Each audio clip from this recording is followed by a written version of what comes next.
अब आपको बताएं कि रमज़ानुल मुबारक आ रहा है और लोग चाहते हैं कि रमज़ान में फ़िट रहें, क्योंकि रमज़ान में ज़ाहिर सी बात है ज़्यादा खाया जाता है, इंटेक ज़्यादा हो जाता है।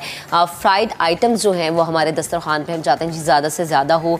इसके अलावा मीठे का इस्तेमाल भी बहुत ज़्यादा बढ़ जाता है। मीठे मशरूबात लाइक जैसा कि डिफरेंट मीठे मशरूबात होते हैं, शेक्स होते हैं। तो ग़िज़ाइयत का ख़याल रखना रमज़ान में बड़ा ज़रूरी है।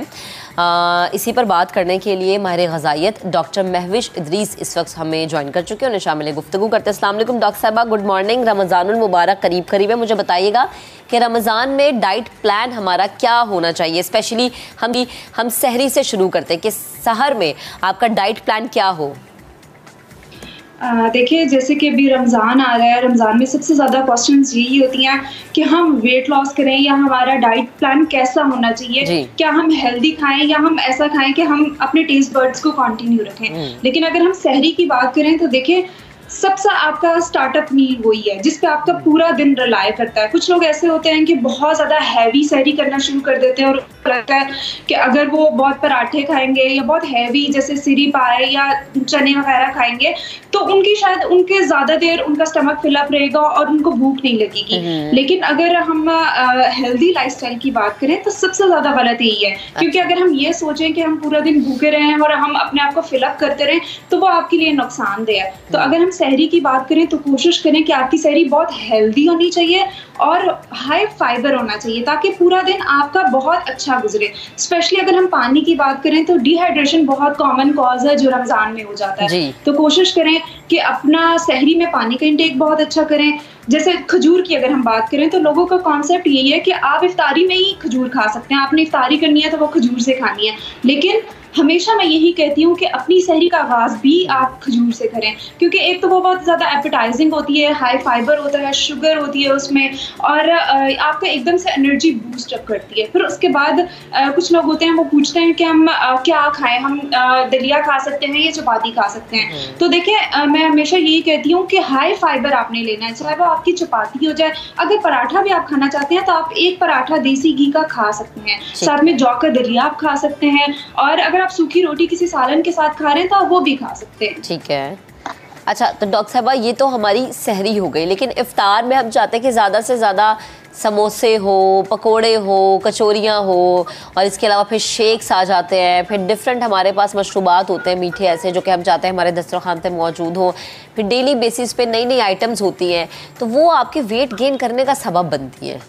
एग्जैक्टली सबसे ज़्यादा नुकसान हमें शायद सहरी नहीं देती, हमें इफ्तारी सबसे ज़्यादा नुकसान देती है, क्योंकि पूरा दिन अगर हम भूखे हैं तो हमें हर चीज़ बहुत ज़्यादा टेम्पटिंग लग रही होती है कि हम ये भी बना लें, हम ये भी बना लें, हम पकोड़े, समोसे, दही बल्ले सब खा लें। लेकिन हमेशा पोर्शन कंट्रोल में रहें। एकदम से जब हमारा पेट खाली होता है और हम बहुत ज़्यादा बेवरेजेस की अगर मैं बात करूं, जैसे जामे शीरी हो गया या कोई भी शुगरी बेवरेजेस है, इवन कोल्ड ड्रिंक्स भी लोग स्टार्टअप करना शुरू कर देते हैं, वो सबसे ज्यादा नुकसानदेह है। कोशिश करें कि आप खजूर से और पानी से अपने रोजा खोलें। उसके बाद हल्का फुल्का जैसे दही बल्ले हो गया या फ्रूट्स हो गया या फ्रूट चाट हो गया या योगर्ट हो गया या कोई स्मूदी भी इवन आप ले सकते हैं। तो कोशिश करें कि फ्राइड आइटम को कम से कम करें और डायरेक्टली स्विच करें अपने डिनर की तरफ। जैसे फॉर एग्जाम्पल आपने खजूर और पानी या नींबू पानी से आपने अपना रोजा इफ्तार कर लिया, उसके बाद आपने हल्की फुल्की कोई फ्रूट्स खा लिए या आपने फ्रूट चाट ले ली है या दही बल्ले या चना चाट कुछ भी ऐसा ले लिया, उसके बाद आप डायरेक्टली स्विच कर जाए नमाज के बाद अपने डिनर की तरफ। Dinner should be very healthy. लेकिन लोग क्या करते हैं कि अपना पेट इफ्तारी लेते हैं, उसमें बहुत ज्यादा पकोड़े, समोसे, दही बल्ले, चना चाट, कचौरी, तो वो क्या होता है कि फिर आप उस टाइम पे आपको भूख नहीं लगती, लेकिन फिर जैसे ही आपने नमाज पढ़ी, आपने तरावी के बाद आप बहुत ज्यादा लेट हो जाते हैं, 12-1 बज जाते हैं और फिर आप अपने डिनर की तरफ जाते हैं और फिर अगेन वही बात है कि आपने फिर सोना भी होता है तो बहुत ज्यादा हैवी फील कर रहे होते हैं। तो ये बहुत ज़्यादा गलत प्रैक्टिस है। तो कोशिश करें कि आप अपनी इफ्तारी हल्की करें और डायरेक्टली स्विच कर जाए अपने हेल्दी डिनर की तरफ। सही है।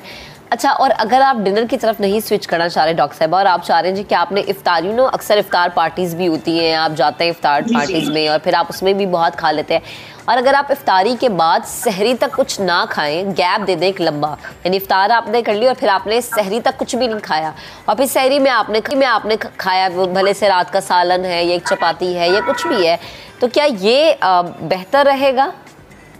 देखिए, अब हर चीज़ की ना एक सेटअप होता है। जैसे फॉर एग्जांपल अभी आप कह रही हैं कि हम इफ्तारी में बहुत ज़्यादा खा लें और उसके बाद हम कुछ ना खाएं और फिर सहरी करें।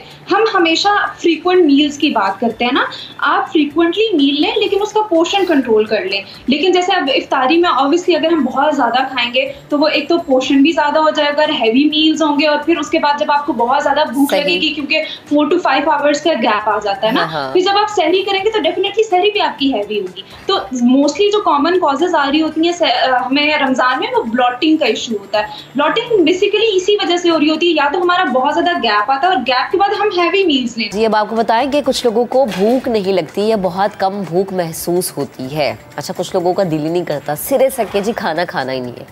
भूख ना लगना एक संगीन मसला है, लेकिन तवील मुद्दत अगर इसका असर आपके जिस्म पर रहता है तो आपका जिस्म बिल्कुल सूख जाता है। अच्छा, वो कहते हैं ना, बाज़ लोग होते हैं जी वो बहुत ज़्यादा खाते हैं लेकिन वो फिर भी पतले होते हैं। उनका शायद बॉडी स्ट्रक्चर ऐसा होता है कि उनको कुछ लगता ही नहीं है, वो जितना मर्ज़ी खा रहे। लेकिन कुछ लोग वाकई कमज़ोर होते हैं, वो जितना मर्ज़ी खा लें उन्हें भूख नहीं लगती। बीमारी, बॉडी में तनाव, बेचैनी वगैरह फिर इनकी रोज़मर्रा रूटीन का एक हिस्सा बन जाता है कि वो एक्टिव महसूस ही नहीं करते। इस मसले से निपटने के लिए बहुत सारे लोग जो हैं वो पिल्स लेते हैं, अद्वियात लेते हैं। बहुत सारे लोग घरेलू टोटकों की मदद से जो है वो अपनी भूख को जो भूख अगर ना लगने वाला मसला उसको ख़त्म करते हैं।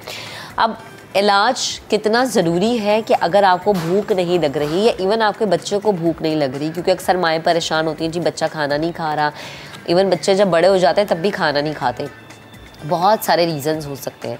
अब घरेलू टोटकों की मदद से, यानी आपकी किचन में जो चीज़ें मौजूद है उसकी मदद से आप इस मसले को कैसे हल कर सकते हैं। क्या चीज़ ऐसी है जो कि अपनाने से आपका बच्चा या ख़ुद आप, अगर भूख नहीं लग रही और बहुत ज़्यादा आपका वेट गिर रहा है, आप वेट गेन नहीं कर रहे, तो क्या ऐसी चीज़ होनी चाहिए जो कि आप खाएं और आप हेल्दी फील करें, एक्टिव फील करें। इसी पर बात करने के लिए हर्बलिस्ट रानी आपा इस वक्त मुझे स्टूडियोज़ में ज्वाइन कर चुके हैं, उन्हें शामिल है गुफ्तगू करते हैं। अस्सलाम वालेकुम आपा, गुड मॉर्निंग, कैसी हैं आप? वालेकुम अस्सलाम, अल्हम्दुलिल्लाह मैं बिल्कुल ठीक हूँ। अच्छा आपा, मुझे ये बताएं कि क्यों ऐसा होता है कि भूख नहीं लगती? जी हाँ, बड़ा अच्छा सवाल है और बहुत ही एक ऐसा मसला है जो मेरे ख्याल है हमारे यहाँ आजकल तो बहुत नॉर्मल है। अच्छा, भूख नहीं लगती, अच्छा कोई बात, अच्छी बात है, आपका तो वेट कम हो रहा है। ये अक्सर लोग कहते हैं। जी बिल्कुल ऐसा है, लेकिन ऐसा नहीं होता। अगर देखिए, अल्लाह ताला ने इस जिस्म जान को एक्टिव रखने के लिए हमारे साथ एक निज़ाम हज़्म रखा है, एक सिस्टम रखा है मैदे का, कि जो हमारी जो भूख है तीनों टाइम, सुबह दोपहर शाम, हमारा मैदा हमें अब डिमांड करता है कि मैं इस वक्त स्टमक बिल्कुल खाली हो गया है और इसकी डिमांड आप पूरी करें। और वो डिमांड हमारी पूरी होती है मैदे के ज़रिए, कि मैदे को हम फौरी तौर पे ग़िज़ा फराहम करते हैं। अच्छा, बाज़ औक़ात ये होता है कि आपका मैदा थोड़ा सा या तो श्रिंक हो जाता है या उस पर स्वेलिंग आ जाती है या मैदा पूरी तरह एक्टिव नहीं रहता। अच्छा, बहुत सारी वजूहात होती हैं कि किस वजह से हमारी भूख कम हो गई है। अगर भूख हद से ज़्यादा कम हो जाए तो कमज़ोरी से बीमारी का सबब बनने लगता है। आप कमज़ोरी से बीमारी की तरफ ट्रैवल करना शुरू कर देते हैं। और जब भूख ना लगना, और सम टाइम भी होता है कि खाना बहुत भूख लग भी गई है तो खाना देखा और बस एकदम से दिल भर गया,